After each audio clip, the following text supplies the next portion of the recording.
So welcome back to those of you who are here. And if there is anybody who is going to stay, whether they get credit or not, welcome to you as well. And I know that's probably very impractical for many people. So I just want to open it up. Any thoughts or any reflections on things that have happened or things that you've thought of or experienced since the last time we saw each other that relate to what we've been talking about cultural competence, this aspirational goal that's really a journey that we all make a choice to actually be on.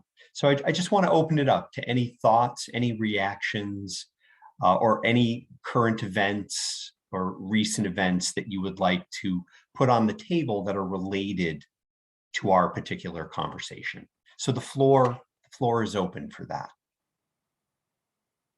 Yeah, go ahead, David, please. David, did you want to say something? No, I just logged in just now. Sorry about that. Wonderful, no problem. Yeah. Glad to see you here. Just make sure you type your full name in the chat. Copy. Thank you. Yeah, excellent. I like David's official language there. Copy that. Excellent. So anything stand out to you? Anything come back to you from last time? Anything relevant to what, and David, thanks. I see that you typed your name in, great. Anything sort of on your radar in regard to this particular topic or related to this particular topic? Go ahead, Rachel. So I don't know if maybe I know it's a sensitive topic in regards to it. We talked about it in one of my meetings yesterday morning, first thing, in regards to the shootings in Buffalo. And basically, we know that culture and racism played a role in it. And just looking how impactful that was on the community, the individuals in the community, the fact that the individual went and researched an African-American community to go and cause harm to a population based on the color of their skin and not really knowing too much or anything about the ethical backgrounds of the individual in the community, and just thinking because of a person's color of skin that is the right to go and shoot up a whole town or look to shoot up a whole town, because that was his plan. He planned to go, and then to come to find out that the manager actually kicked him out the store the day before, and to find out that he went up there in March. So he did a lot of investigating, and but then you look at that part, but then you got to look up his cultural background and how he was brought up, and how did he feel it was so comfortable in regards to looking at one community to be coming over to take over the race of the world, and then looking at the temperature of the world we're in right now, when that seems to be what the main focus on. And I don't want to just say everybody Republican or say the left or the right, because everybody's viewpoints are different, but just to see how a person can be, how he can be manipulated. And the reason why I say manipulated is because with manipulation, you use something to bend or twist or make something. So that's basically how word semantics and different things that's thrown out there, like the media, and how people view a point or point it out into the community to make it seem this way. So yeah. Thank you. Thanks so much, Rachel. Folks, any other thoughts or comments about that? And I want to underline something that Rachel said at the very beginning. And I heard you say this, Rachel, that you talked about this in your staff meeting, and it was a very sensitive topic to talk about. So, yeah, go ahead, Rachel. Because I work with mostly we work services individuals with a criminal justice background. So it happened, the conversation was based on that, but then a person or individual who actually who actually was involved with the criminal justice system, he spoke based on the viewpoints of how the individual was handled. Yeah. So it went a little more deeper than that when you look at society and how people of color are treated and arrested, and how it seems like he was kind of cuddled, or in a person's viewpoint of how he was handled in the arrest and how it went. And, you know, they allowed him to put his hands behind his head, and, you know, they walked him off nice and gently. And then when you normally see videos of African-American people or any Hispanics or stuff, the way they're handled are not the same. And when it comes to certain crimes within that level, if you look at videos that you see online in regards to people of color, and you see with these mass shootings and how individuals, unfortunately, most of them are dominated by Caucasians, that you see when they're arrested, you usually see them in their handcuffs, nothing, you don't see no big media thing because they were shot or how they was handled. So yeah, so that came in a topic of conversation as well. Thank you. Thanks so much, Rachel. Deborah, you typed in the chat, it starts at home beliefs, thoughts, and practices. Would you like to elaborate on that? I agree what Rachel said as well, but just to add to that, it starts at home. Like those practices, that hate started somewhere, and it probably started from his immediate environment, which is probably his home, to believe those type of thoughts, and to not carry them out. So, you know, and also what she said, I totally agree. Yeah, thank you. Thank you. Folks, other thoughts, other reactions about this horrible event? Go ahead, Erica. Yeah, this horrible event in Buffalo. Did you want to say something, Erica? Erica H? Maybe not.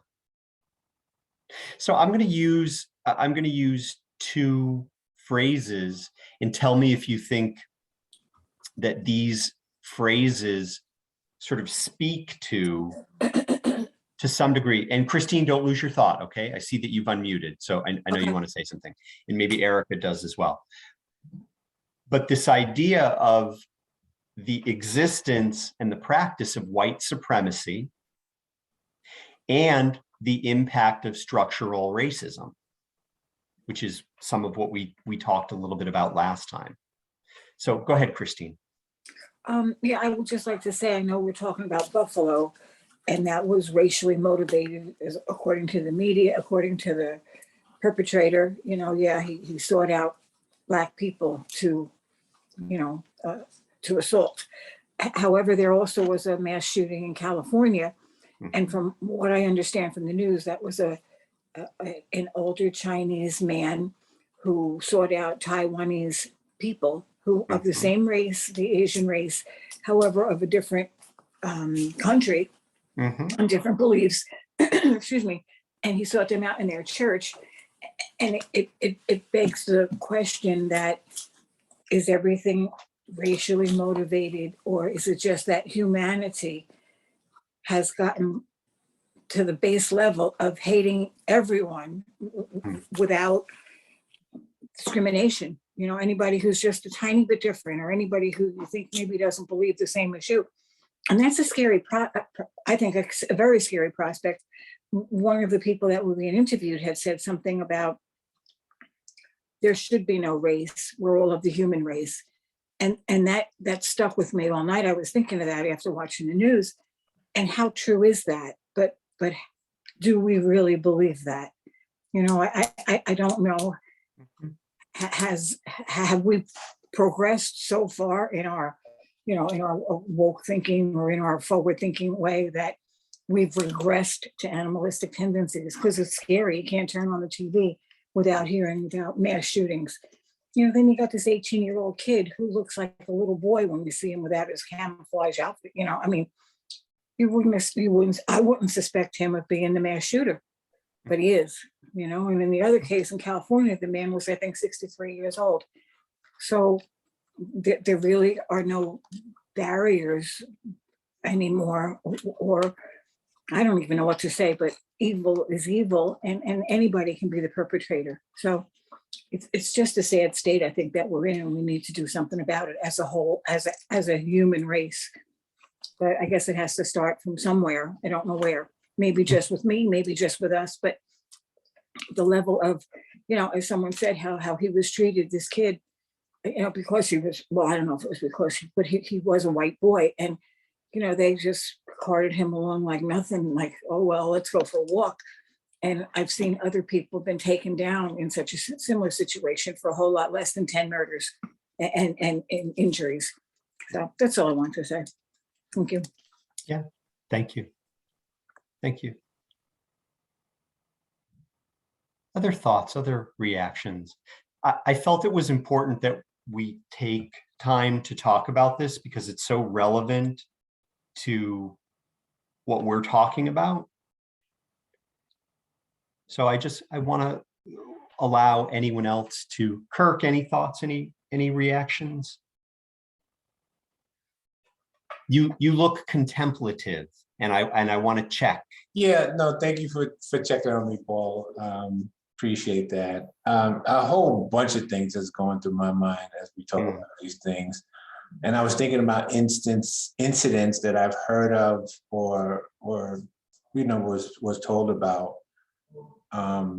There was an incident in, I think it's Bridgewater, New Jersey, it wasn't similar to that, but these two boys got into a fight. They were fighting, two boys, one black and one white, and the cops run in and they went to separate them. The first cop runs, the female cop comes in and tries to separate them. Second cop comes in, he tackles the black guy.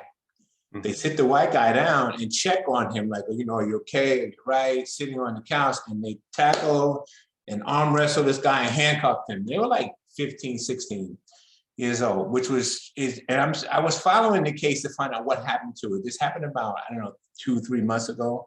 And I'm going to check to find out what's going on. But it was so blatantly racist. I don't have words for it. And, you know, I treated this white guy like, oh, you know, you're right. He's bothering you. We can see he's bothering you. So let's lock him up and make sure that you're okay. And I was thinking about where that started. And also going through my mind was the incident.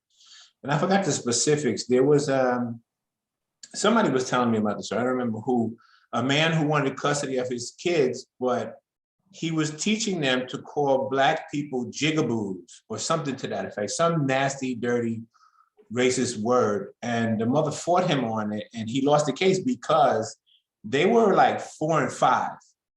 And he insisted. Now, just imagine, I'm trying to imagine this man teaching these kids, and even if they don't know or don't like or whatever, people of a different race, this is becoming ingrained in them.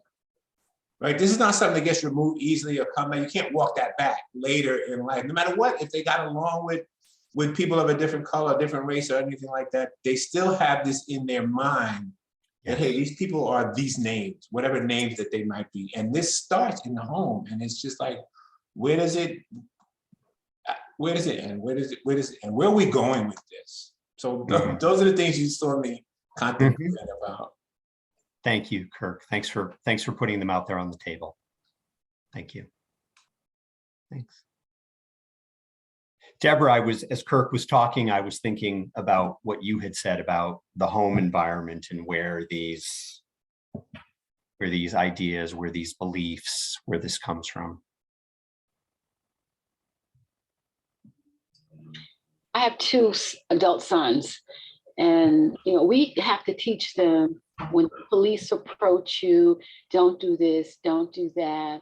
When you're driving, be meek, like all those things where, you know, I've been a social worker for over 42 years. I've seen it totally different, right? So here I am, have to teach my sons, thank God that, you know, they're okay.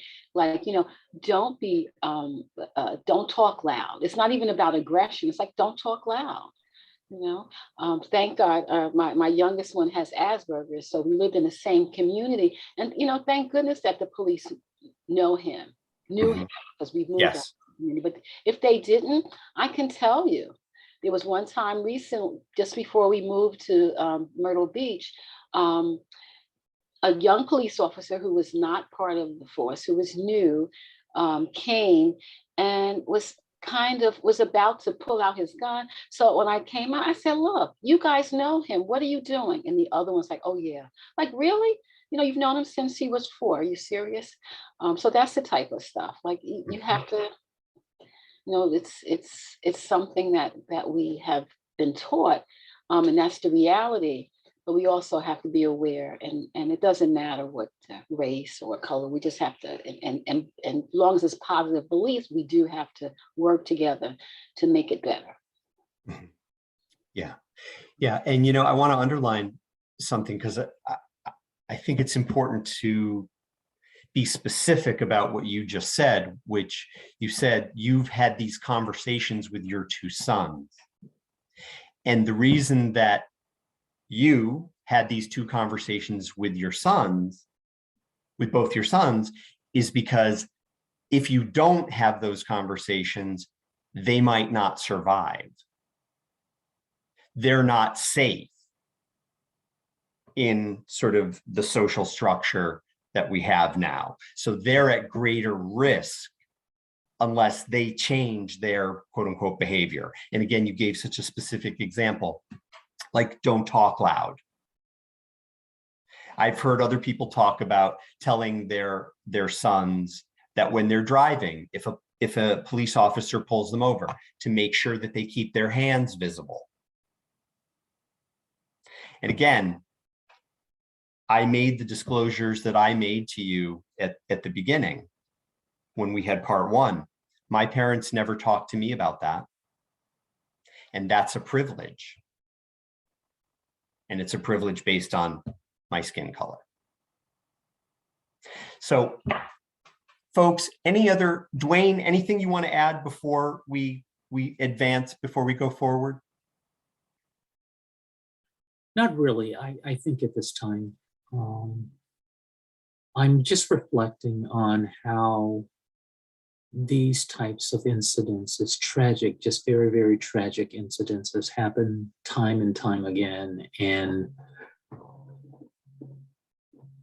really how the energy in the fight has to continue, but it gets exhausting. Mm-hmm. And that's what I think I feel these days. Every single time an incident happens like that it's tragic. It's a very tragic loss, and it's very exhausting because you're starting almost from all over again in trying to in trying to make a way for this not to continue to happen. So that's really what I'm feeling. It's more of an emotional response than it is a practical response. I realize that, which is why I didn't voluntarily say anything, because it was sitting so heavy with me emotionally. Yeah. And again, of course it would be an emotional response, and it feels exhausting, the repetitiveness of it. And I'm going to use another word, and you know, if you're okay with my using this word, and I'll be very interested to see what you think, Dwayne, it's also traumatizing. It's traumatizing to those folks in that community, but it's traumatizing to everybody who's exposed to it. I agree with that. I agree with that. Yeah, thank you, Dwayne. So so Dwayne writes in the chat, Dawn writes in the chat, let me see, I just want to make sure that I read it. My son has a host of friends with all of the conversation remains the same. Sending my son away to college, having him understand that our community is not the bigger communities. Mm-hmm. Yeah, so again, the social context, and Samantha agrees with that. Okay. I just wanted to add something. Yes, please go ahead, Jacinta. Yeah. And I'm going to throw in the political end of things here, because we're not Go talking. right ahead. This is our learning community conversation. We can talk about what is on our table. So go ahead, Jacinta. I think, you know, can be very political. Yeah, go ahead. This thing that's happening, and I'm going to be talking like a foreigner here, even though I'm an American citizen, but the doors were opened back in 2016 or whatever it was, when folks allowed someone to say things that were terrible. And we have this red meat wagon. I call it a red meat because it's a wagon. He's pulling behind him. And it's a power wagon. So if you say certain things or do certain things, you're doing good, because for us to be in power, we have to do certain things at the cost of any and everybody. That's what's going on here. And anybody with any skin color that's less than white, and excuse me, my partners here, it has become a thing where you are not worthy to be part of their power grid that they are seeking so desperately to evolve and control, all of us, including some white folks, if you understand the gist of this.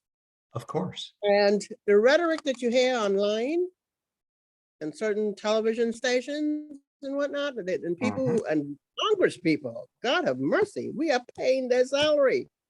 And they are promoting hate. They're promoting misinformation. They're supporting people who know that are doing wrong. My thing is, where is the consciousness of America? Because people keep voting these people back in. And I'm saying we need to get rid of the stuff. Otherwise, we are going to continue to be crying every day. Because we will be crying every day until we have a civil war. And I hate to say it, until this gun situation get into control, we're going to have a civil war. Because it's going to be the have and have-nots, and the ones with the guns and the gun nuts, rather. But we're in trouble. America is in trouble. Our democracy is being turned upside down. People are indispensable because we're afraid we're going to lose our white status in America. And that is nonsense. That is absolutely nonsense. People are they're not going to feed them. They're not going to educate them. They're not going to give them health care. Everything that's happening right now will be 300 times plus because they want to, but that doesn't say that they're going to get the population means that they're looking for. I think they're going all about it the wrong way. They're messing with women's rights. I can go on a deep end here and go crazy. But folks are messing with people's rights. They're taking away our rights. People died for the vote, and now they're going to jail you if you give somebody a bottle of water in line to vote. Or they're purging you off the voter roll. I mean, good Lord, what have we become? We have a laughingstock to the world based on us trying to promote democracy when we are crumbling bit by bit within on all levels for the most part. I don't have any young men to talk to. I have two young men, they're in their 40s, so hopefully they have escaped the horrors of being held up by the cops or whatever. But I suspect they would use their head because we have trained them to use their head. But it's so sad. I have two little ones, two great-grand nephews and nieces now coming up. And I'm saying, what are we leaving to them? What world, what legacy are we leaving? We already went through 400 years of nonsense, another 200 years, and here we are right back to 200 years ago. We're right back where we almost started. And it's all because of who wants to remain in power and at what cost. And we are becoming the victims of that cost. And it's so sad that I may not see it. I'll be 70 this year. I may not see it, but I think we're heading for a revolution, a civic revolution. I hate to say it, but I see that coming. Because there are some young folks who are very hard-headed, like this young man who thinks he's thinking one way, and then you're going to get another group thinking the other, and then we're going to have a war. Yeah. And everyone's going to be trying to shoot each other down one way, because nobody's going to be talking to each other. And it's bad. We're literally going to demolish the democracy that people died for, that people evolved, that it evolved. We were once a lightning rod for the world. Now we're becoming Hey, oh, it's America, another shooting in America, kind of nonsense. I have friends and family who call me and say, what is going on with your country? I said, Yeah. it ain't my country, I'm sorry. But I live here. I've been here since 67. And it is my country because I became a citizen.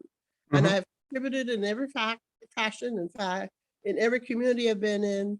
I still do. My daughter is doing it right now. So it breaks my heart that people don't understand what they have in America. Mhm. Compared to America and Europe, America has good living, believe it or not. Yeah. Any of the islands, I mean, no one compares to America in terms of how you live. And there are people here who are willing to destroy America. And that is what's pissing me off. Yep. It really is. And I'm done. I'm done. Thank you, Jacinta. And, I'm going to make two comments and then we're going to go forward. And one is, and this may be a strong comment, but I've heard some people talk about that the first Civil War never really ended. That's kind of their thinking about where we are at this particular point. So true. Yeah, and Jacinta, you made me think of the thought that what people will do in order to hold on to what they perceive as power that's they're quote unquote entitled to. And if that means they have to burn down the democracy, some people are willing to actually do that. They're doing it right now. So again, Jacinta, thank you for sharing your perspective. So folks, we're going to make a transition, and it may not be an easy transition, but we're going to make a transition. And I felt we needed to spend some time on making space for what we just talked about. But we're going to make a transition to talking about things that are absolutely related to what we've just been talking about. They're just sort of looking at it in different angles or facets. So in order to do that, I'm just going to share my slides, and we'll just go over a couple of the things that we've already established from part one. And again, clearly words have power. And Kirk, I really appreciate that specific case that you told us about a parent being denied custody of their child because of their attempt to use words to harm. Again, we've agreed to talk with each other, and people have been sharing very personal and very passionate opinions. That's welcome here. And again, we want to be using language that puts people first. Again, the disclaimers, as you know, this content was drawn from an 18-hour course. And what we talk about in our learning community, the content that I've drawn from this 18 hours may not necessarily reflect the views of our funders.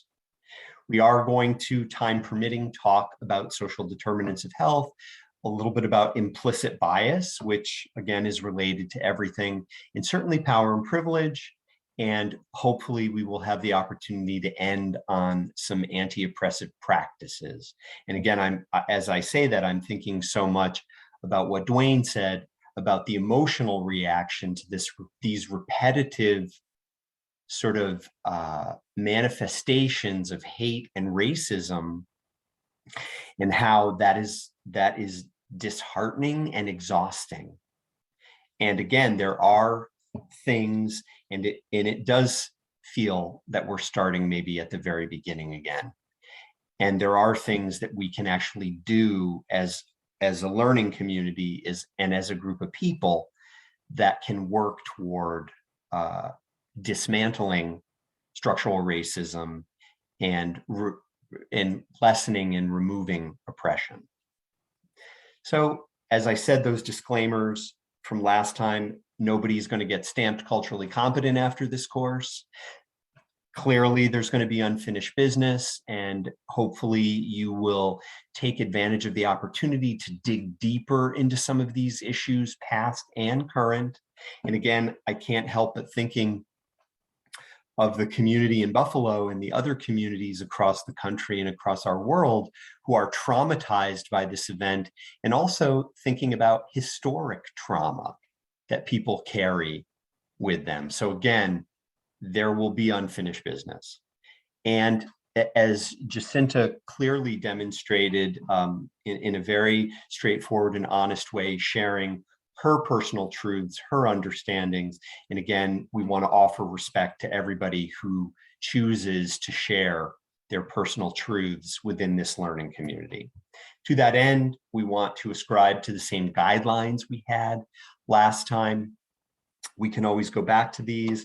If somebody feels particularly uncomfortable, again, I want to acknowledge the ouch guideline. You're more than welcome to say ouch. We can pause, we can talk through it.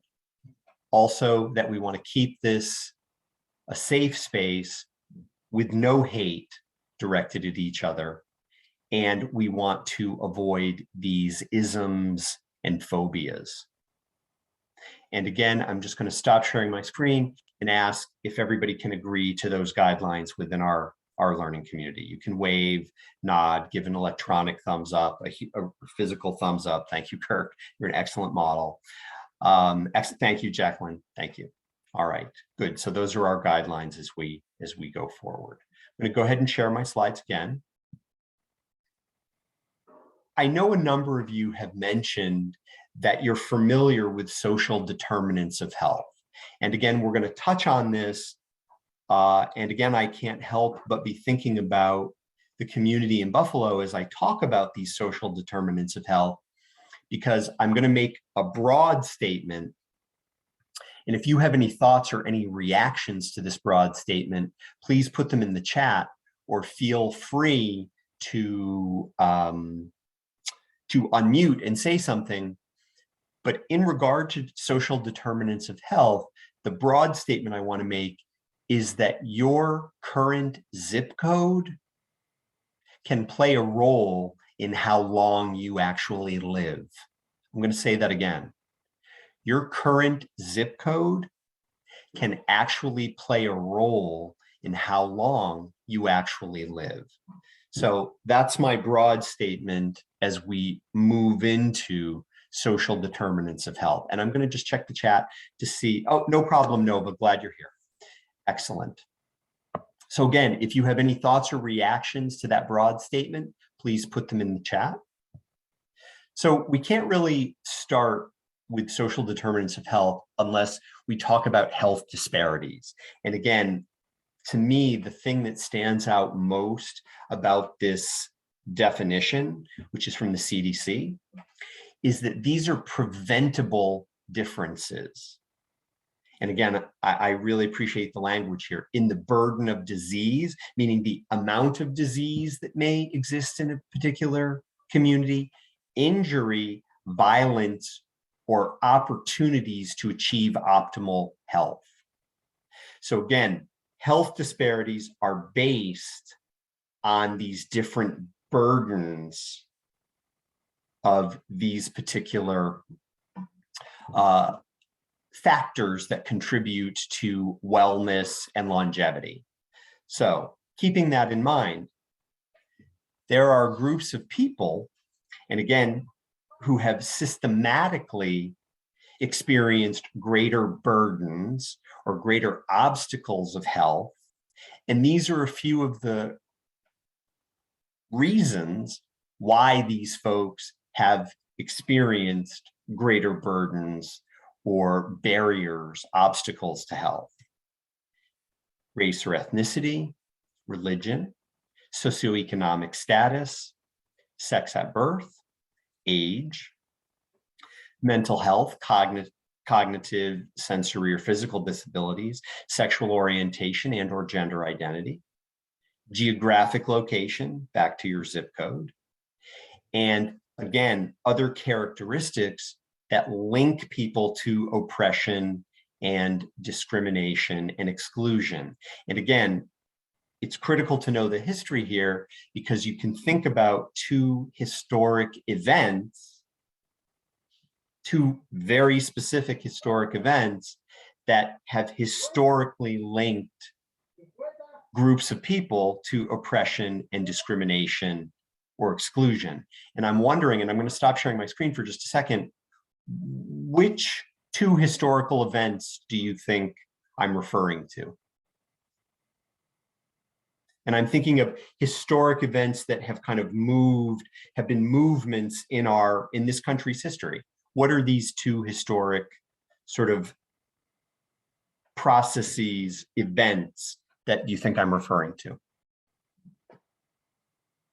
Any thoughts? Yeah, I have a thought. Yeah, What go I'm ahead, Christine. thinking- What's one? What two. I'm thinking of is I'm thinking about slavery, and I'm thinking about women's suffrage, the women's right to vote.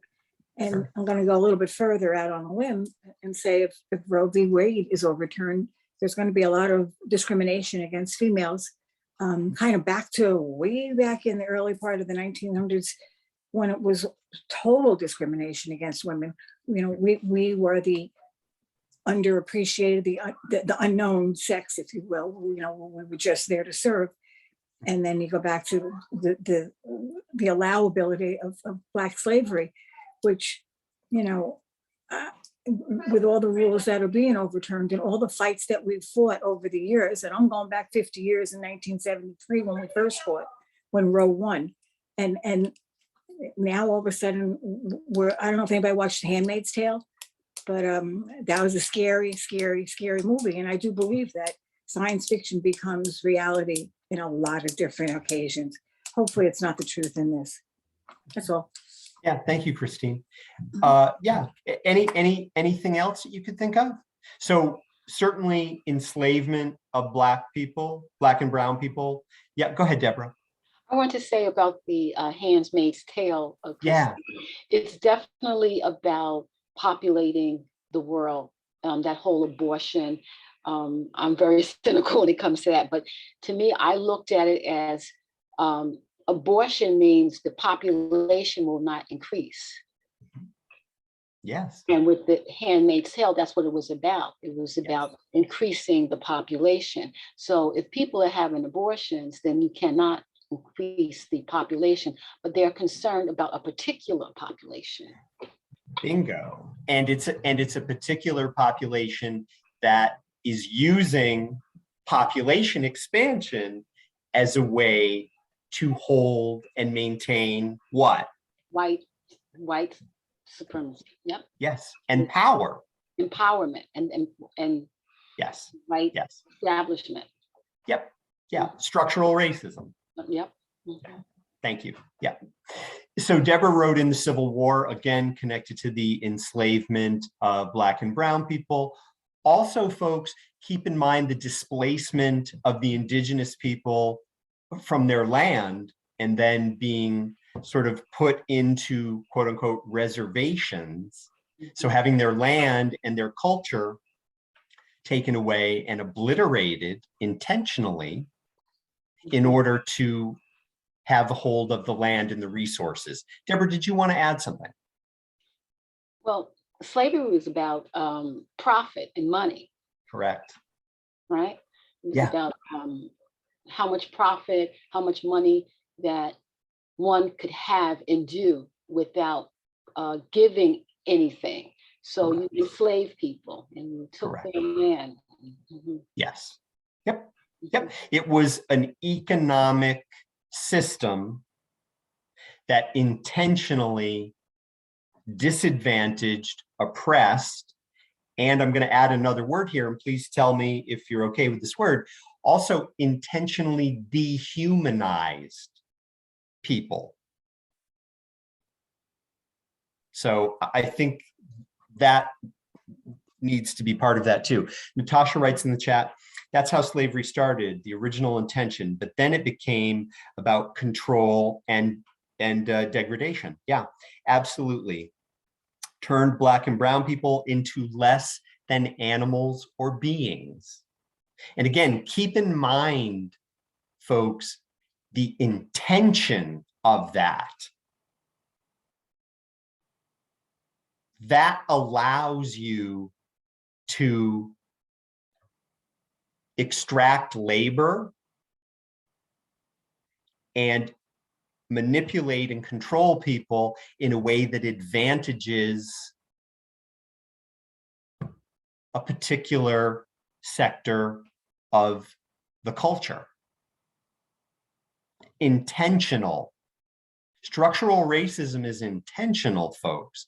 It's a system that was developed and is maintained in order to hold power and to assure privilege. Okay, I'm going back to the slides for just a moment. Unless, did somebody else have a comment? Dwayne, did you want? Yeah, go ahead, Jacinta. And then I think Dwayne, maybe you wanted to say something? Go ahead, Jacinta, and then we'll go to Dwayne. I just wanted to add that plantation has now become the incarceration plantation.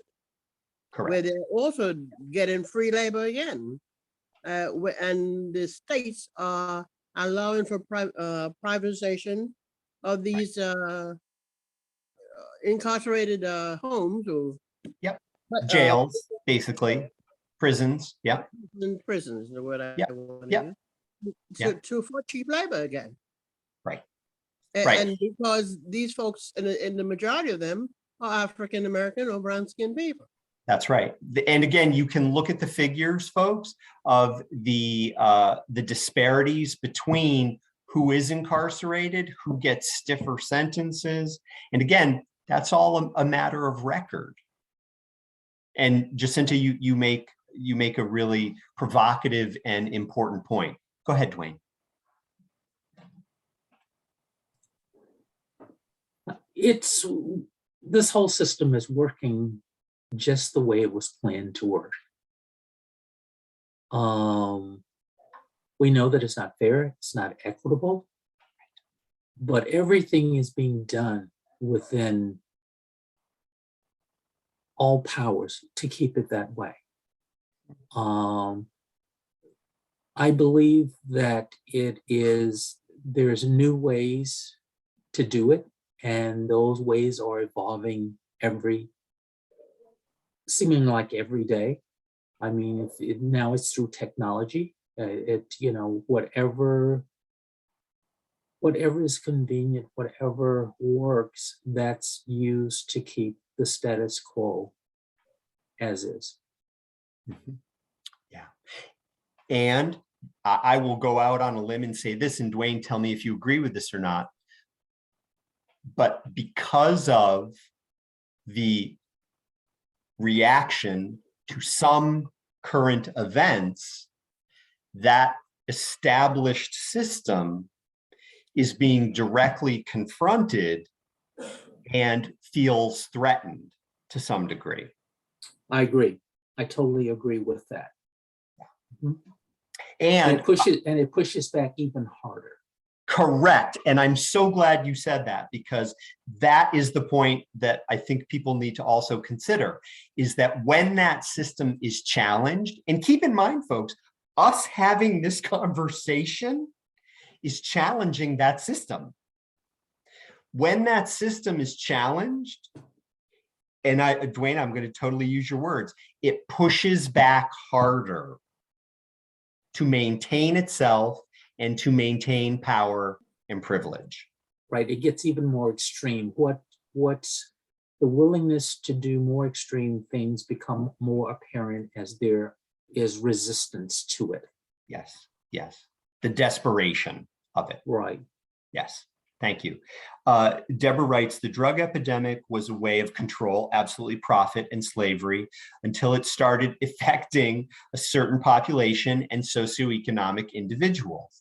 Yes, and Deborah, let's just call it what it is there, which is when the drug epidemic started to affect white middle-class people, then it was something that needed to be addressed. I don't want to put words in your mouth, but is that fair? Okay, all right.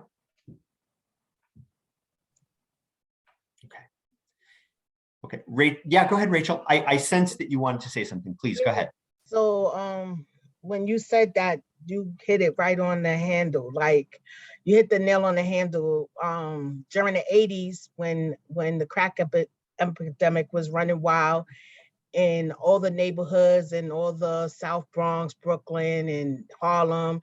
like nothing was done or no resources was brought into the communities. And now, because it's hitting Long Island and all the neighborhoods, these suburban areas in which individuals is coming into certain households, which affect the individuals of Caucasians and stuff like that. Now you have opiate programs and all this high level resources, and everybody wants to fund all these programs. And in the communities during the 80s, that's what you needed. And it goes back to now. And even though I work for a criminal justice program and working on reforms and stuff, like it's the same thing. Like now that all these resources are filtering into our community because it's based to help a population which is now affected, which is their population. Now all these jobs are open because it's not only just the minority communities that's infected by these drug laws and felony charges and everything like that. And in the 80s and 90s, when they was just sending African American and people of color, Hispanics to jails, and they was getting these long sentences, and which guys was going to jail for almost 15, 20 years for maybe a $5 bottle of crack. You know, they was putting all these heavy charges on them. And now you still have guys that's still impacted by that, because 3 strikes you're out. Now all they have all these felony records on them, and when you come home and you try to service them, regardless of what is offered out there to them, they still believe that they're not going to get assisted by it. And it's funny because I see certain people benefit in certain ways, like the resources in the Midwest, and now all that funding is going towards those communities, and upstate New York, where the individuals are going to jail because they're being housed in those jails upstate.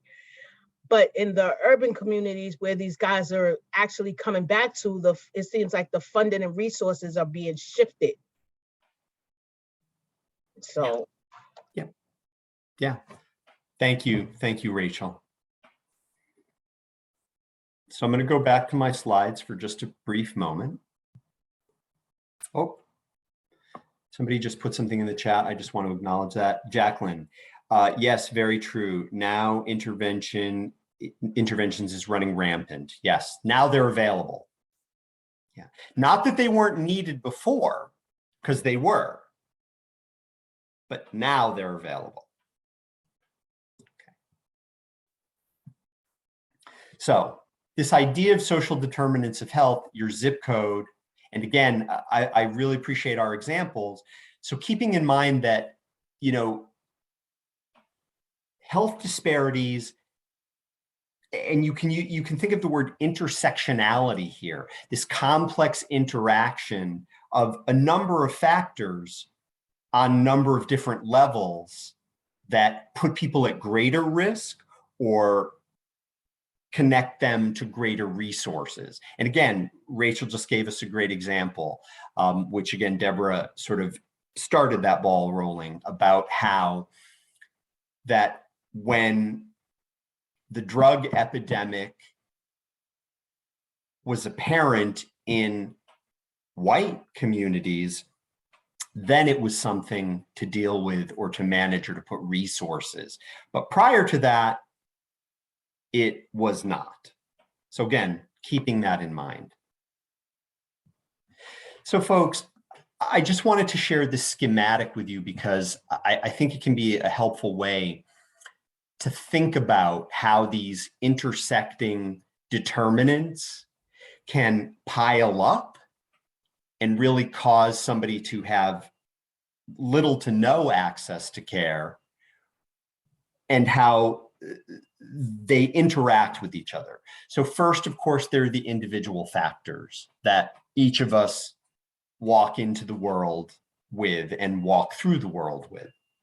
Then there are our behaviors in terms of how we care for ourselves, the food that's available to us, coping, and the degree or the burden of addiction in our particular community. Then, as we've started to talk about this idea of the public services and infrastructure, some communities have access to these things, others don't. And again, things like, economic development, transportation, access to healthcare, education. How good are the schools in that particular area? What are the parks like? Are there any parks? And then living and working conditions. You know, what kind of jobs are available to you? What kind of work? What are the benefits and the wages for that? In terms of the living conditions, what's going on around you? What is the quality of the water, the air? Is there a greater disease burden in your particular area? Do you live in a place where you can get good food at a reasonable price, or do you live in a food desert? So again, and what kind of housing is available? And then the social, economic, and the political factors, which we've started to talk about. These larger forces that also have an impact on these specific elements, these individual factors, individual behaviors, public services and infrastructure, living and working conditions. Okay, so again, think about these as interrelated factors. And if you think about that in terms of health, and I really want you to pay attention to that 10%, quote unquote, healthcare at the bottom, that health or elements that impact health are only 10%, again, according to this particular study, are only 10% related to actual healthcare. So we really need to look at what's going on with the individual in terms of their behaviors and the socio-economical environmental factors that they're living in, because only 10% of what's going to impact their overall health is really the healthcare, quote unquote, system. And again, they may not have access to a healthcare system because they may not have insurance. They may not have doctors in that area. They may not have health facilities or clinics in their area. So again, it's looking at all these factors and their interplay with each other that either help people move toward health and attain and maintain health, or keep people from health.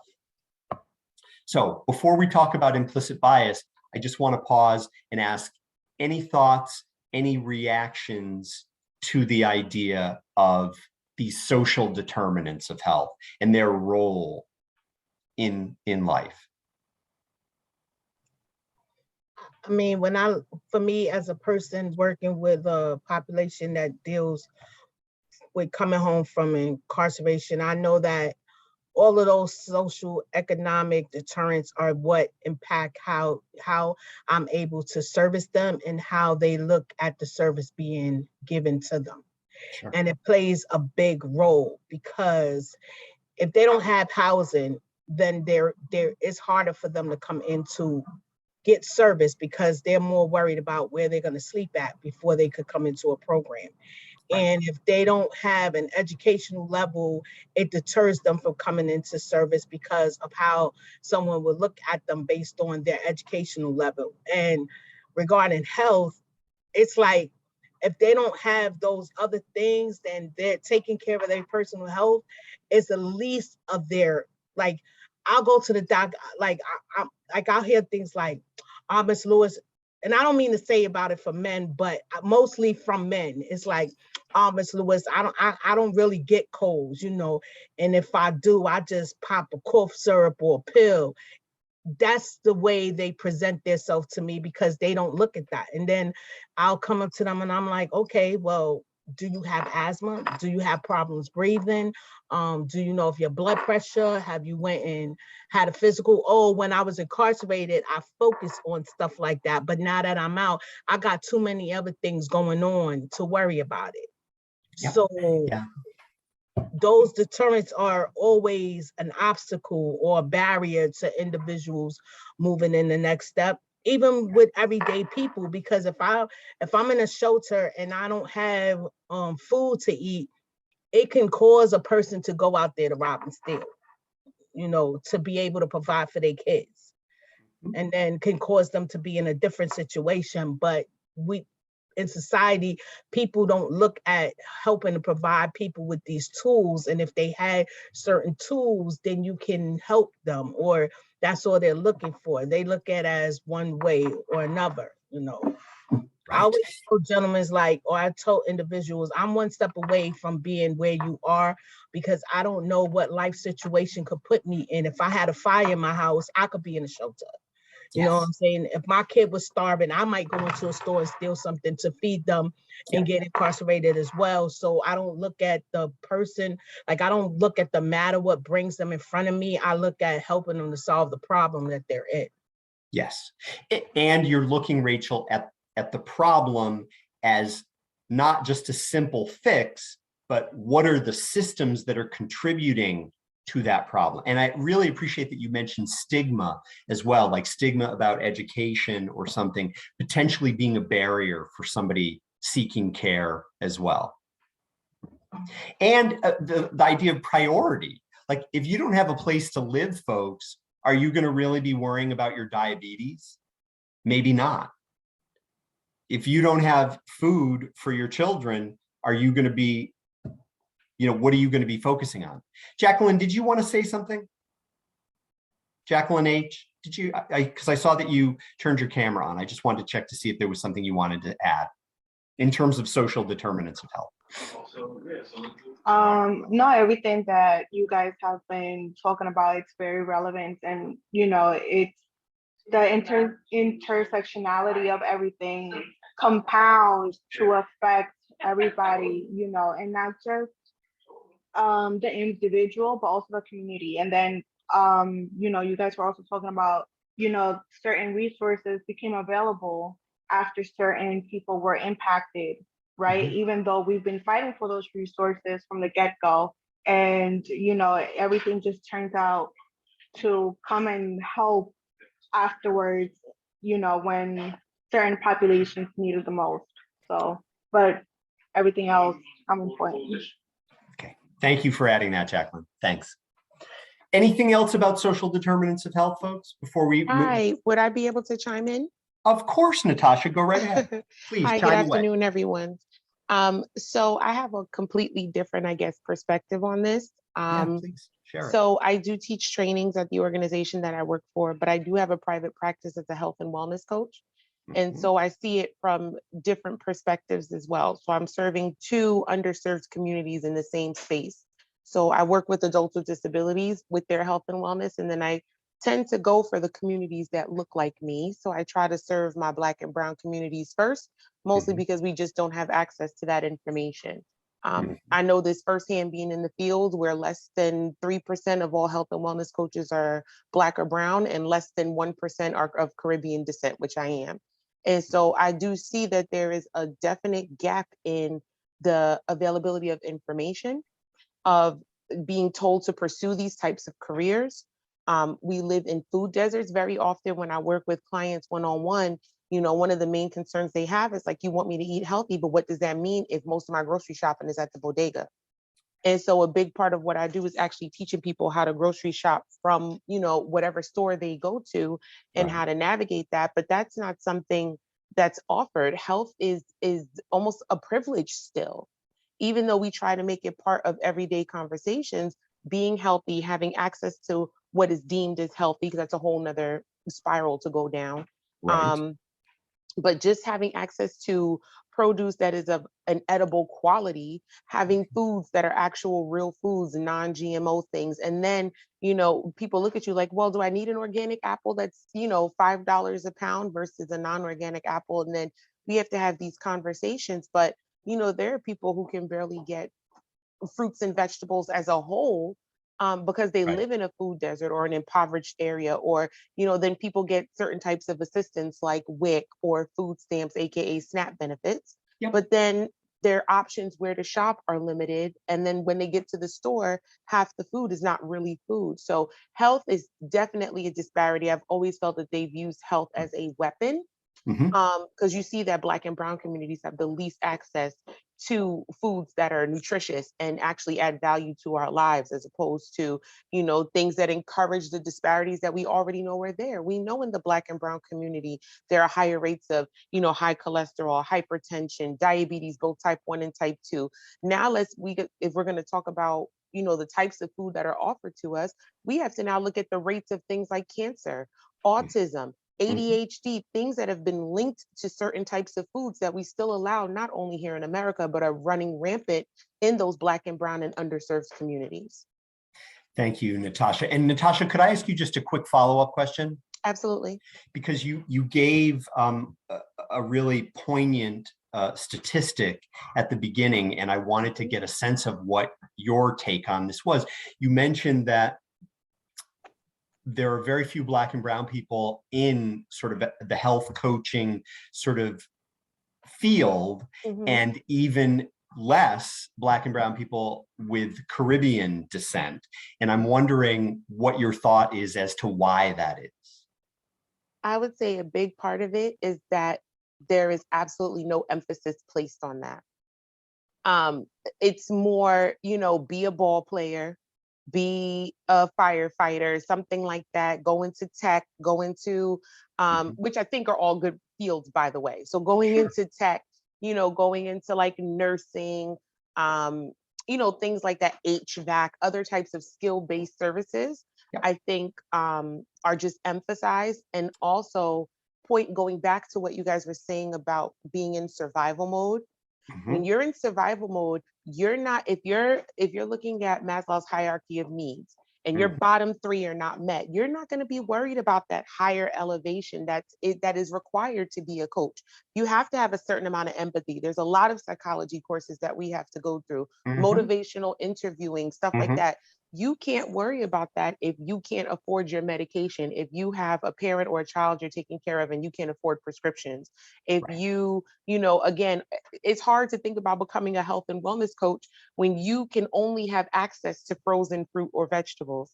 It's hard to be able to relate this and translate it across different demographics if you're not awarded that opportunity. Not saying that I was, but I was blessed enough to be able to take certain opportunities when they came to me. And so I was able to elevate. And even then, there are times where I have to always double back to make sure that those needs are still being met for me before I can push forward to the next level. So a lot of it is going back to those systemic disparities. You're not going to be worried about healthy eating if you're worried about eating in general. Thank you so much, Natasha. Thank you.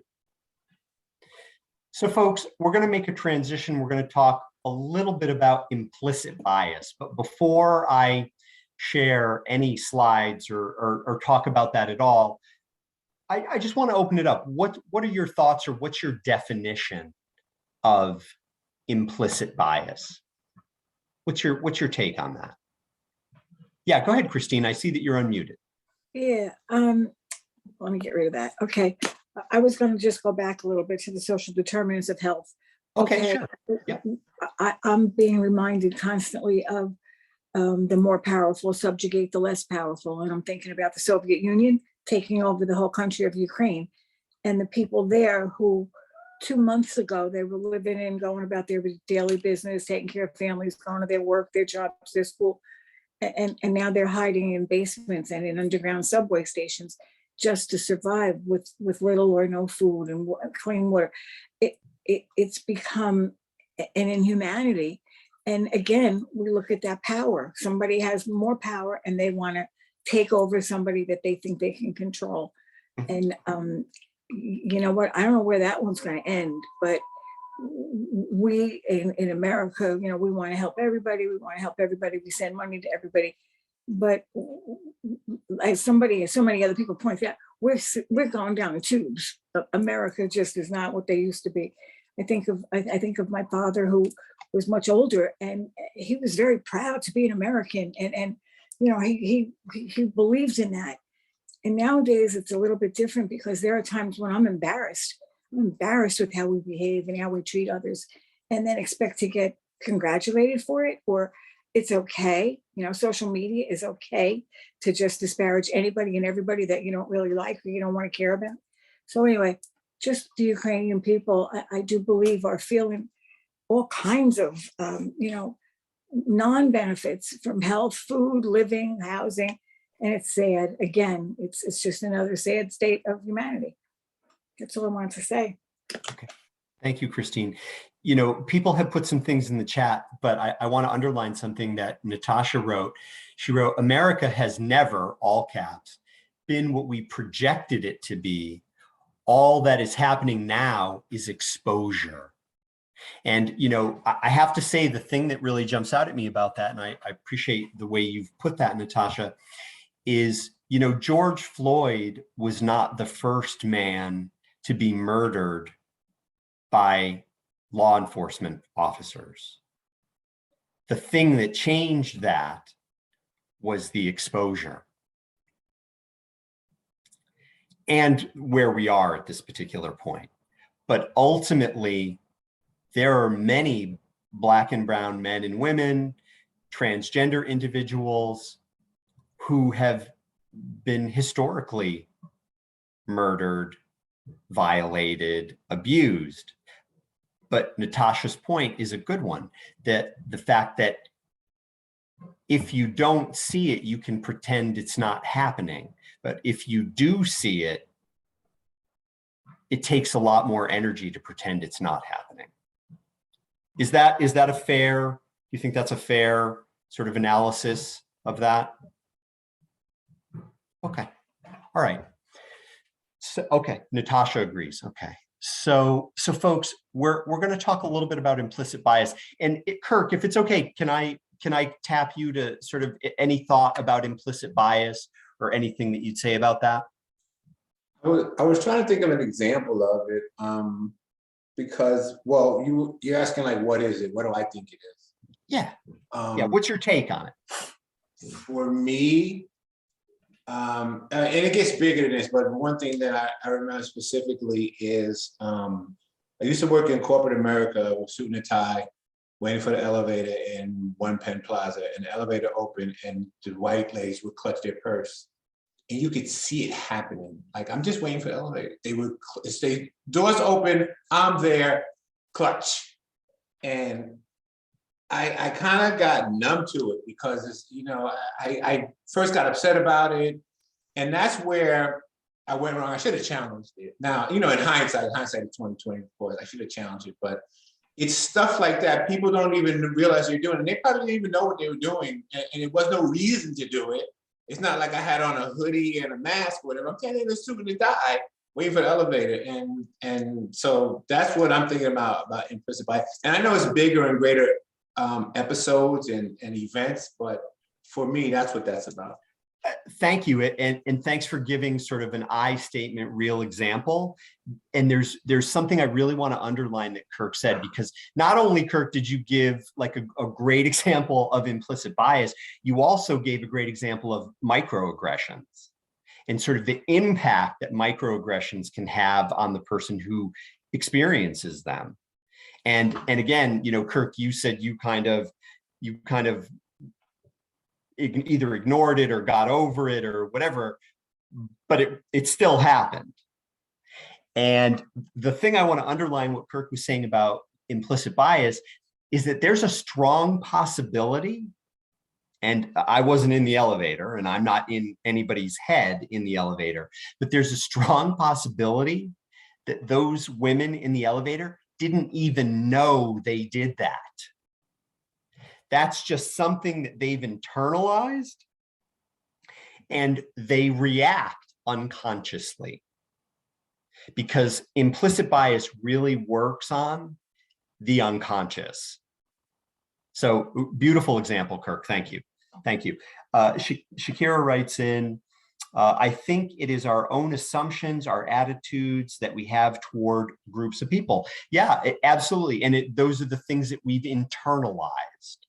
So let me just share my slides quickly.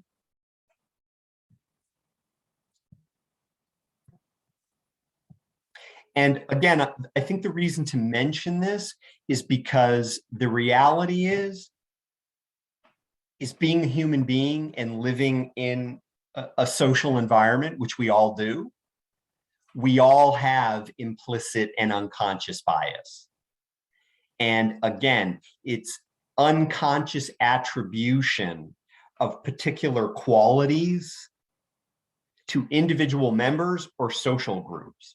And we all swim in the soup that fills us with these unconscious sort of feelings or thoughts. And again, go back to Kirk's example and imagine that the women that were in that elevator may not have even for an instant intended to offend Kirk or hurt his feelings. They may not even have known what they did, but they carried with them some kind of unconscious or implicit bias.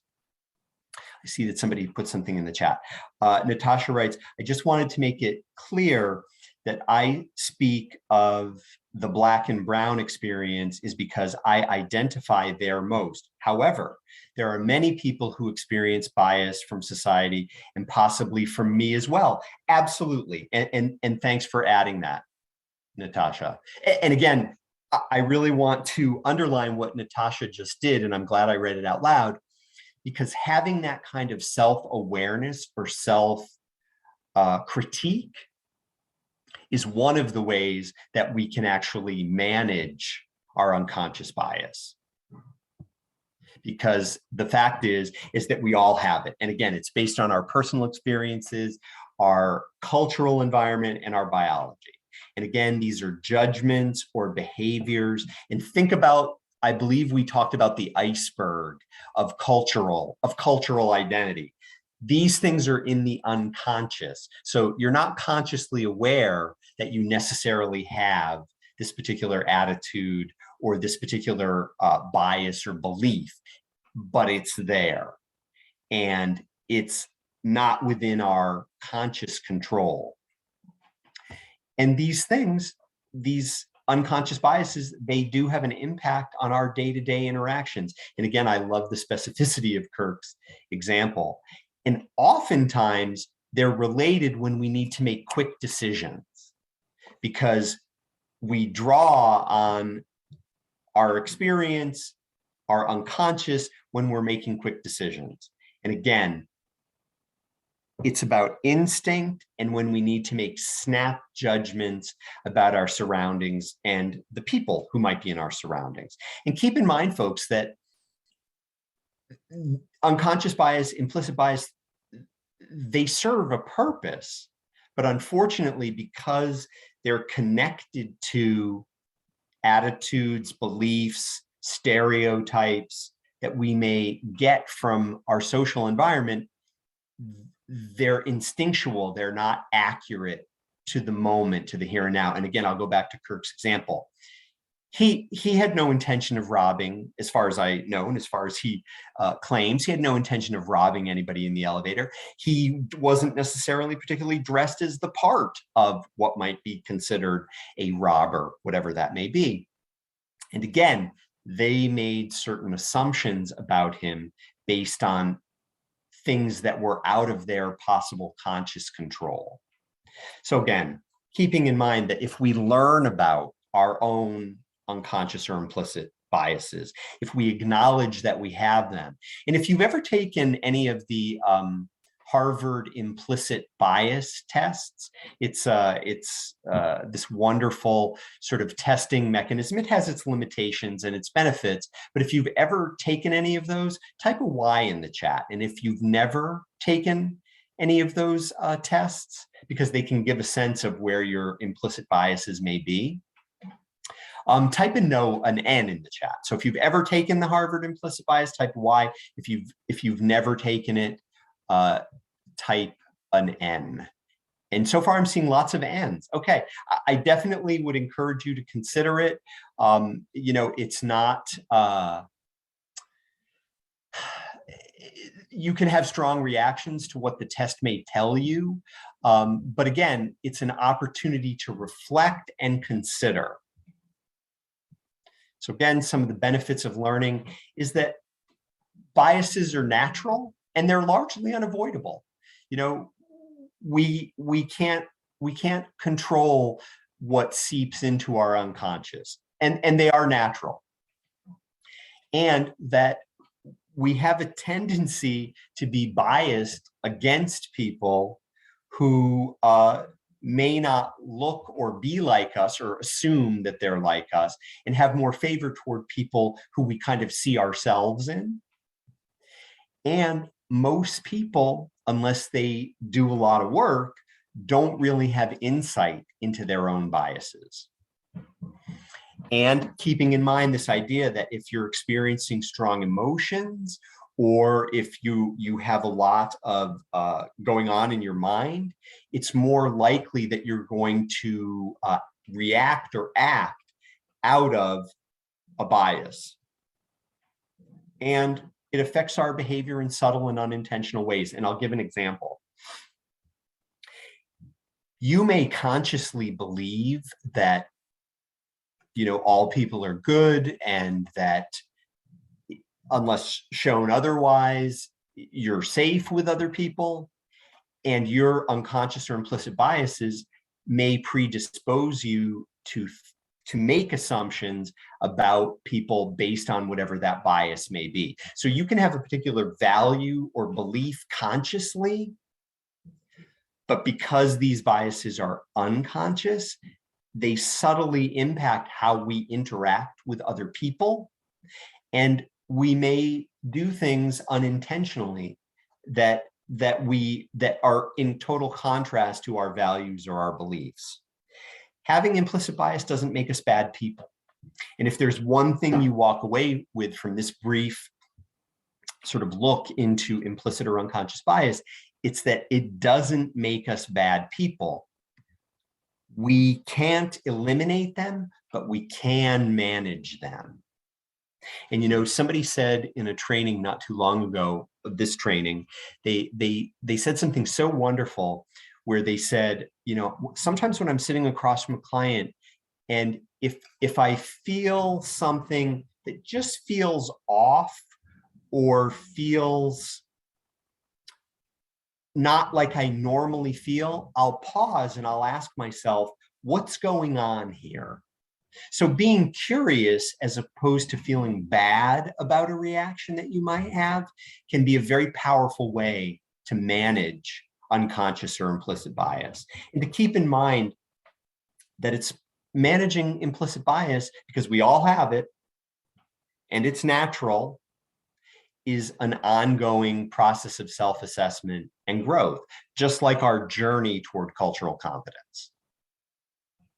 So just keeping that in mind in regard to implicit bias. And before we talk briefly about power and privilege, I just want to check any thoughts or any reactions to implicit bias, or maybe our role in managing implicit bias. David, any thoughts, any reactions about implicit bias or unconscious bias? I just agree with you with what you said, like how everybody has implicit bias, because, like, you know, I guess sometimes you just see somebody, you could just judge a person without knowing the person, you know? So, but once you get to know that person, then you start understanding that person. I mean, that's what I believe in, you know? Yes. Yeah, thank you, David. And, you know, David's making such an important point, that one of the things we can do if we realize we have implicit bias or unconscious bias, or if we simply acknowledge it, we can sort of adopt David's philosophy of, like, you know what, I'm going to hold off any judgments until I actually know this person, until I talk to this person. Go ahead, Kate, please. Thank you, David. I do substance use treatment groups, and a lot of the people in my group are from a different culture than me. They're, I guess I would call it a street-based culture, and they use language that I find is offensive. Okay.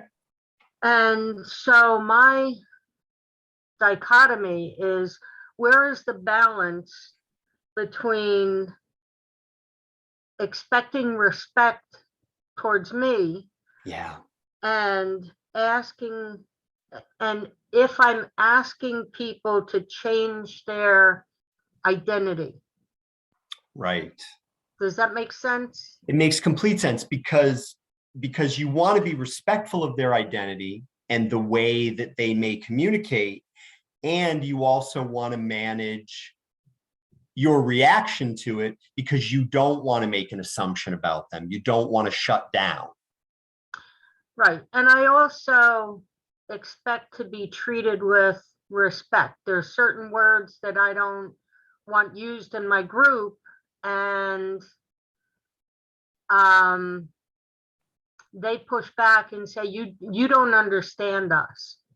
Mhm. And so help me understand you Mhm. without using offensive language. Yeah. So Kate, Yeah, go ahead, Kate. And then Deborah wants to say something. Go ahead, Kate. Yeah. Did you want to add anything else, Kate? No, I want to hear what Deborah has to say. Okay, great. Good. Yeah, well, so we'll let Deborah talk first and then maybe I'll say something too. Go ahead, Deborah. Okay. So Kate, yes, groups are very difficult. And what I find is that I let them know there's a bigger world. There's a bigger world out there. That communication and that talk is okay in your group, but you cannot talk like that in society. So let's talk how we are going to be addressed once we leave this room, because there's a bigger world than what you've been in. And let me help you address that, because now we're talking coping skills, we're talking life skills. And this is I always say, once you go over that threshold, you have to change. And Deborah, I addressed that. All societies have two different thresholds, how you talk and when you say stuff like that. Yeah. Right. So and I did bring that up, and they pushed back and said, oh no, this is us. This is, well, individuals said, no, this is me. Yeah. This is the way I talk on the job. Yeah. Everywhere. Yeah. And Kate.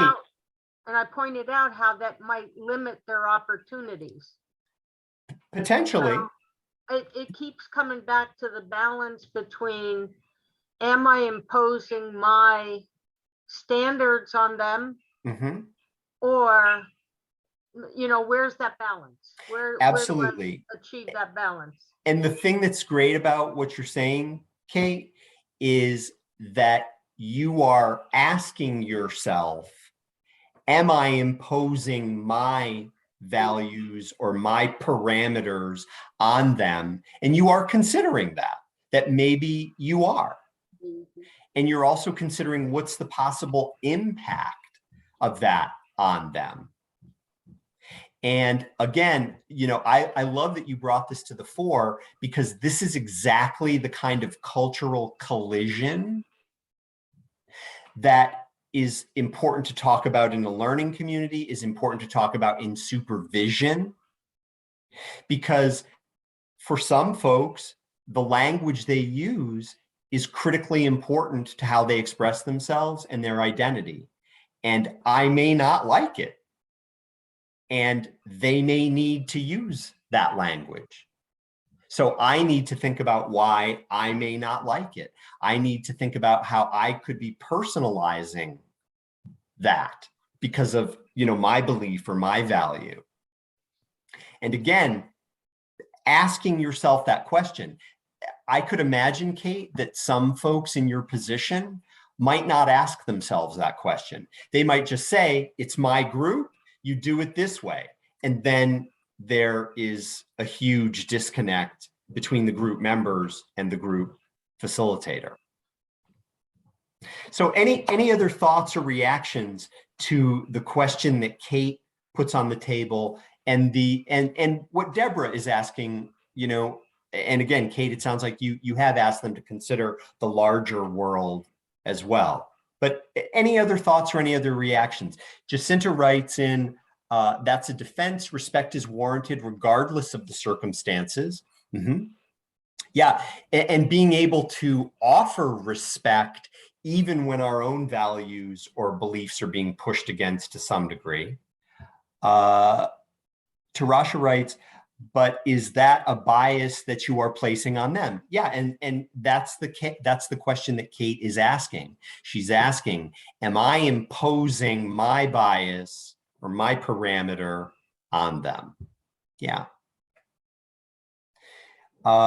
Jacqueline writes, unconscious biases have been found to provide directions for people who have not been exposed to the education to know better. Yeah, becoming aware of an unconscious bias can be a very positive thing.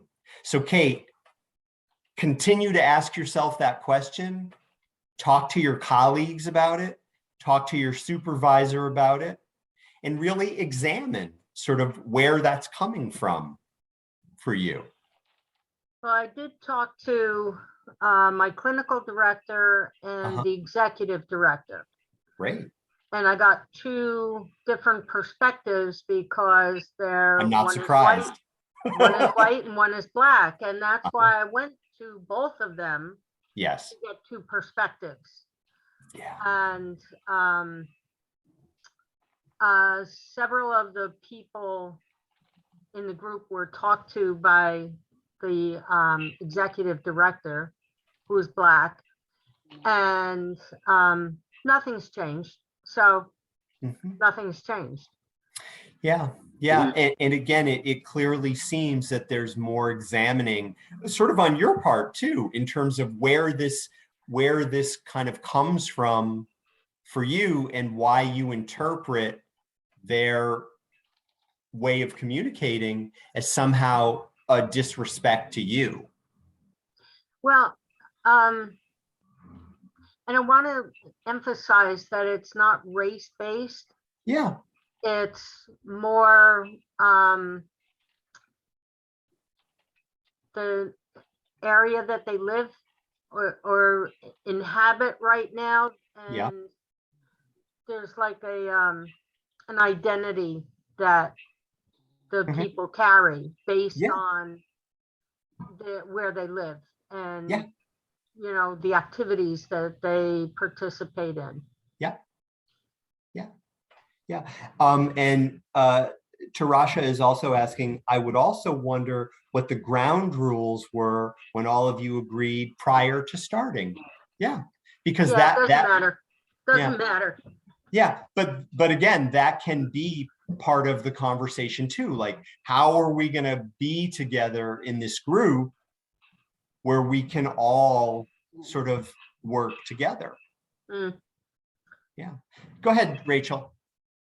I just wanted to say, she can use it as a teachable moment, maybe to make it seem like she's trying to build more of a better rapport with the individuals and let them know, like, I'm not exactly familiar with that type of language. So is there some way that you could express it to me in which I can understand? Because based on certain areas and what it seems like she's saying is that the language might be some type of terminology of slang or something as well. So maybe she can use it like they're educating her to how they express themselves instead of like it's being a way of they're being told that they can't talk that way because it's not the setting that she wants it to be in. You understand what I'm saying? Absolutely. Absolutely. And again, folks, keep in mind, there are probably 10 million suggestions that we could entertain in terms of how Kate could manage this. And I want to underline something very specific. The fact that Kate is asking herself, you know, I've got to consider, am I trying to impose myself in this situation? And what is the best way to proceed here? Because it's their group. And they need to be able to do the work that they need to be able to do in that particular group. So Kate is, you know, you're asking, I think, the right question, Kate. And there's more, I think there's more to find out. Jacinta writes, that's how they show that they are not going to succumb to societal norms. Yes, very possibly. Do some role playing to give them a feeling of how one feels disrespected. So again, 1,000,001 suggestions. Go ahead, Deborah. Is it profanity or is it slang? Because if it's slang, we need to know what the slang is and what it means. But if it's profanity, that's a whole different. Yeah, not, and you know something. Is it slang or profanity that you're? Yeah, There- Kate, can you hold your answer for just 1 second? I would throw out, in some ways it doesn't matter, because whether it's slang or whether it's profanity, Kate is having the reaction that she's having. And Kate is examining her reaction. Is that fair to say? I don't know, because if even with teenagers, you have Yeah. to know the lingo. You got to know what they're talking about. If you don't know what they're talking about, you will definitely get lost. So this is why I'm saying, is it slang that you need to know this word so you know what they're talking about? Because if you don't know what they're talking about, that can be a problem for the group in general. Right. But if it's profanity, that's, I don't know. Yeah, I believe it's different. Because I think we do need to know what the slang words are and what they mean in society. But you know, if we are having a problem with that, then we have to question, what are we doing and why are we doing that? Correct. And if somebody needs to use profanity to feel like they're being understood, and we have a reaction to that, again, that's another sort of way of looking into ourselves. Go ahead, Kate. Well, the words that I object to are what I label as extreme profanity. I have no problem asking for a translation of what's cookies and dog food. That I've found out what that means. Cookies is cocaine and dog food is heroin. But it's the extreme profanity that I have a problem with. Mm-hmm. Yeah. And you're curious about your problem and you're looking into it. Super, super. Having them teach you their slang language, profanity is out, Jacinta says. This may be an issue of a different type of bias, specifically age. Yes, could very well be. And again, we all come from our own cultural experience. We bring that into the moment. But again, Kate's asking a critical question. Am I trying to impose my self, my values in this particular situation? And how do we work together? How do we negotiate this? Excellent. Kate, thanks for putting that on the table. So as we start to wrap up our conversation, let's take a little bit of time to focus on power and privilege. So again, power, we've been talking a lot about power. We've been talking about the desire to hold on to power. And again, this idea, the ability to influence or outright control the behavior of other people. And again, authority, and I like the fact that this slide kind of puts it in quotes, is sort of the use of power that's perceived, and I want to underline the word perceived, as legitimate by social structures. So again, keeping in mind that a social structure based on institutional or structural racism may authorize the exercise of power. And again, it's to maintain that system. It's not equitable. It's not fair, respectful, or inclusive. So again, authority is connected to social structures. So keeping that in mind, again, the ability to impose one's will on others, even if those others resist it, sounds familiar, and the ability to decide who will have access to resources, which again, resources are another form of power. So this is particularly critical, I think, to consider this idea that, quote unquote, those in power basically control what the truth is or isn't. And keeping that in mind, and I love the way this quote puts it, therefore a very selective form of truth, which is a lie, because it's not inclusive of the whole experience. So again, power is something that we cannot, when we're thinking about this journey toward cultural competence, we also have to be thinking about power. So take a moment and look at this particular picture. And I'm just wondering, any thoughts or any reactions to this in terms of privilege? And folks often will push against this word privilege. I'm just checking the chat. Natasha writes, this may be an issue of different age specifically, absolutely. And power, yeah, definitely, Dawn, not an equal start. Power controls narrative, absolutely, and this can extend to so many areas of life, including financial, religious, and political views. This is how I feel in many spaces I take up. And I'm going to assume that you mean you feel like the image, which again, you're at a different place. You don't have privileges, therefore, yes, not an equal start, as Dawn said. Yes, the image. Thanks, Natasha. Okay. So folks, privilege. Now, again, there are a lot of folks that'll push against this idea of privilege, but keep in mind when we're talking about it, and we're talking about it in the terms of the social context, in the social context of our country, it's often an unearned right or advantage or immunity granted beyond common advantages for all others. And again, I'm going to give a very concrete example of a privilege that I experience. And I acknowledge this as a privilege. And it was something that I was absolutely unconscious of. And I didn't earn this. It's just something that was granted to me.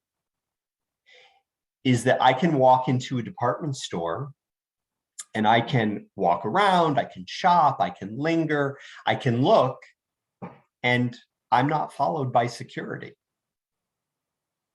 Now, that's something that I never used to take note of, which to me gives it the perfect framing of as a privilege, until I started to hear about the experiences of other people who that wasn't their experience. They would walk into a store and they would be followed by security. And guess what the major difference was? And if you think you can guess what the major difference was, type it in the chat. I'm sure you will be accurate. This is for folks who complain about affirmative action. Kirk, can you unmute and say a little more about that? Yes, Margaret, it was the color of our skin was different. Yes. Yeah. Kirk, yeah, go ahead, please. Yeah, I've often had people, we can have a whole week talking about affirmative action and everything like that, but people absolutely complain about affirmative action. I like this picture because that's kind of the picture I try to give them. Yes. That, you know, we were running a race and you guys had chains on us for years and you lapped us a few times. And now that the chains are off, you go, whoa, this is an even start. We're on the same ground and we're not. We're far from it. Yes. And this is a great picture to show that we're far from it. It's not even, it's not equal, it's not the same. We don't, my experience is not going to be like yours to get to the finish line. So this is a great picture. That's what I like. Oh, thank you, Kirk. Thanks. And again, just to underline what Kirk said, it is not a level playing field, and it's privileges and power. It's power that seeks to keep the playing field uneven, and privileges help to reinforce that uneven playing field. So again, an exemption in many cases from burdens or liabilities, and folks who have privileges rarely understand it as the full impact of folks who don't have it. I'm going to give another concrete example about myself. I have what is called cisgender privilege, meaning that my gender identity, my sex at birth, and my gender expression all line up in a classic sort of formation. My gender identity is male, my gender expression is male, my sex at birth is male. Prior to coming to know gender nonconforming, transgender, non-binary individuals, I never had to think about my gender. I never walked into a room and had to think about, you know, am I in any kind of danger? Am I in any kind of risk because of my gender? And that is cisgender privilege, folks. Again, something that I am now aware of that I wasn't aware of before.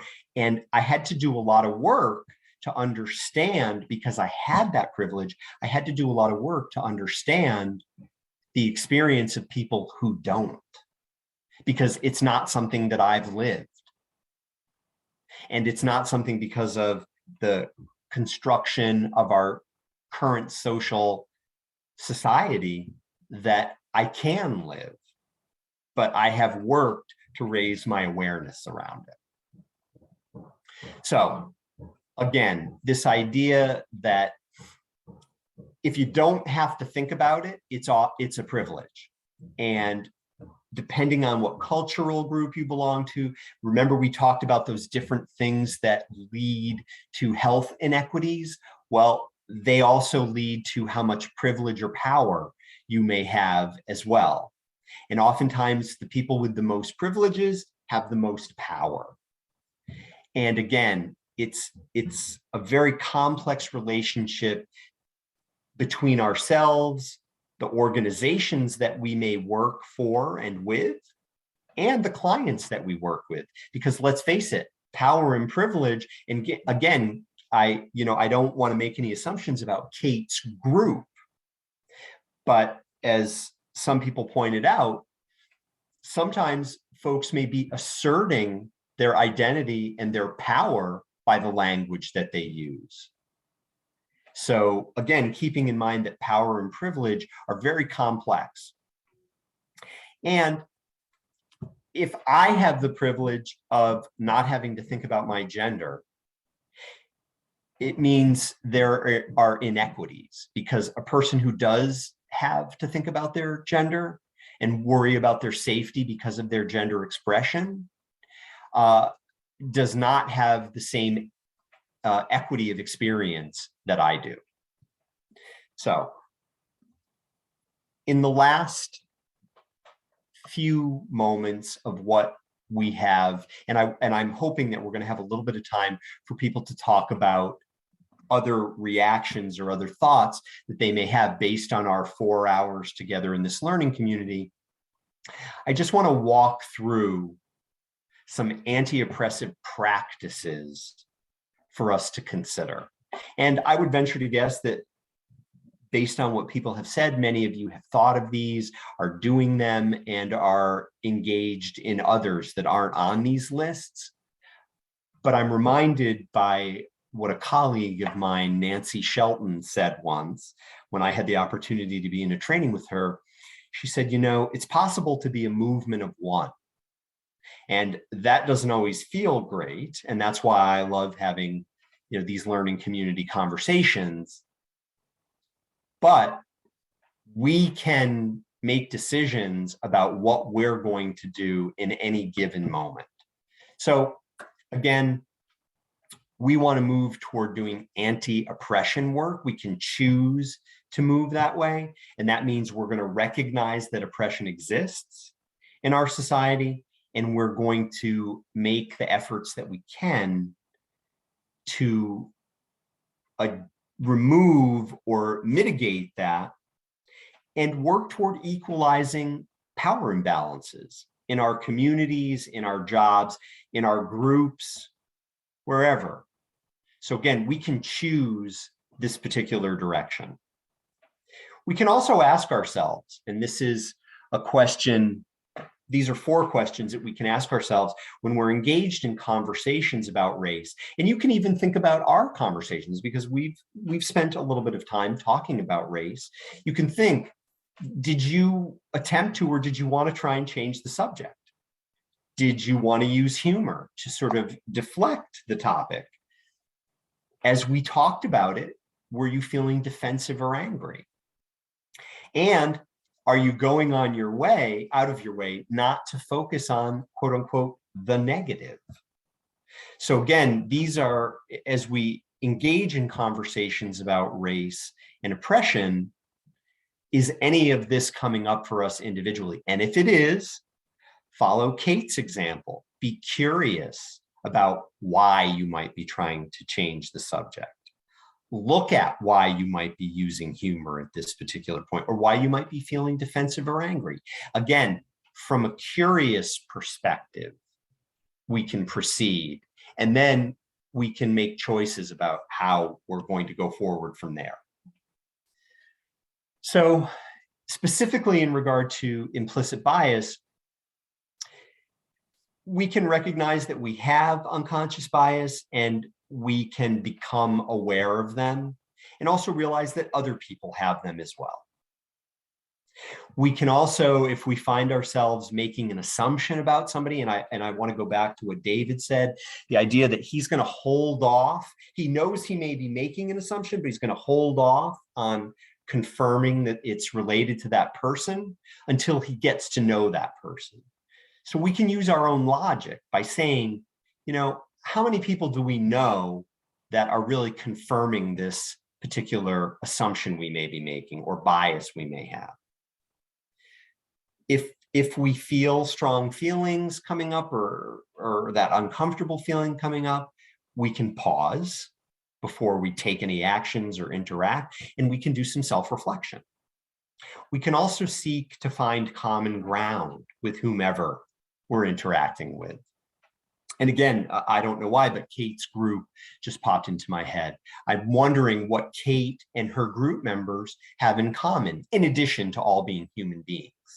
I wonder what they might have in common, and how focusing on that might help them to understand each other. Again, we can manage our biases, and we can strive, take actions, focus on being fair, that we're going to make decisions fairly. And we can ask ourselves, what is our real intention or our motivation to change? And as Kate brought up, we want to also work toward preventing ourselves from projecting our beliefs on others and making them sort of fit the assumption that we have in our own head.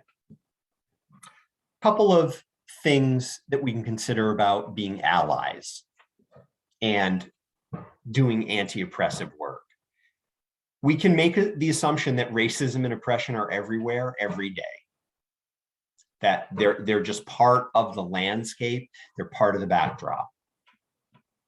We can also be curious and pay attention to who is the center of attention and who is wielding or exercising power in any given moment. Again, we're raising our own awareness around this. And remember those 4 questions that we can be asking ourselves. But notice if we're in situations or conversations where racism is actually being denied, minimized, or even justified. And again, paying attention to that and calling it out if necessary. Understanding and knowing the history of whiteness and racism in this country, regardless of whether it makes us uncomfortable or not. You know something? It's important for us to be uncomfortable. And that's me editorializing slightly, but I throw that out there for your consideration. That, of course, having these conversations is not going to be comfortable. And it's going to be more uncomfortable for some than others. But I can tolerate being uncomfortable, because I'm acknowledging that there are folks that are not being treated fairly, do not have the same advantages that I have. So it's really okay for me to be uncomfortable. And again, making the connections between racism, oppression, economic issues, sexism, and other forms of injustice. So we can also intentionally choose to take a stand against injustice. We also want to be strategic.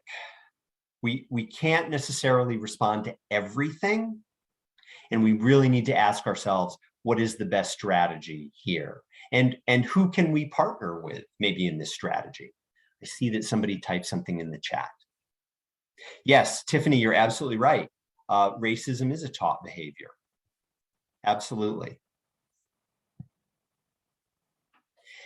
We can also be clear about not confusing the battle with the war. We don't win all the battles, but we can keep moving toward winning the war. We can keep moving toward cultural competence, being able to provide services in a cross-cultural environment. And we can choose to not call people names or be personally abusive. Again, in the face of what might be difficult for us to experience, but we can still make that choice. We can make the decision to support leadership of people of color. And again, going back to that earlier question of raising our awareness, who are the people in power? Yes, thank you, Tiffany, adding stigma, certainly. And we don't want to do this work alone. That's why we have this conversation in a learning community conversation. And probably one of the biggest things that we can do is talk with our loved ones, the people who are important to us in our lives, people who are in our social circles, about racism and oppression. Take the risk to actually engage in conversations about those things.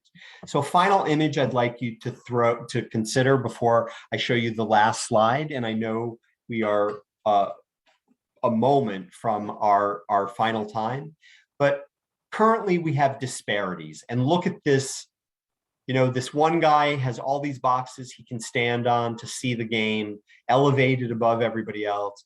And then the other guy on the other extreme can't see anything. And equality means everybody gets a box. Well, how beneficial is that for the guy on the end? Equity means that everybody gets to see the game, i.e. everybody gets the fair opportunity for wellness and health. Liberation is that the wall is removed. And then ultimately the goal we want to move toward is inclusion and access, where everybody feels valued, everybody has the opportunity, and they can define their success and their wellness for themselves. So folks, I know that, as Kirk said, you know, we could have had a days-long conversation about affirmative action. We could have certainly talked about all these topics in much more detail. But I'm going to just take the slide down for a minute and say, I want to thank all of you for everything that you brought to the table and for engaging in this conversation. And I hope that we will get to be in a learning community conversation on this topic or other topics going forward. So thank you so much, everybody.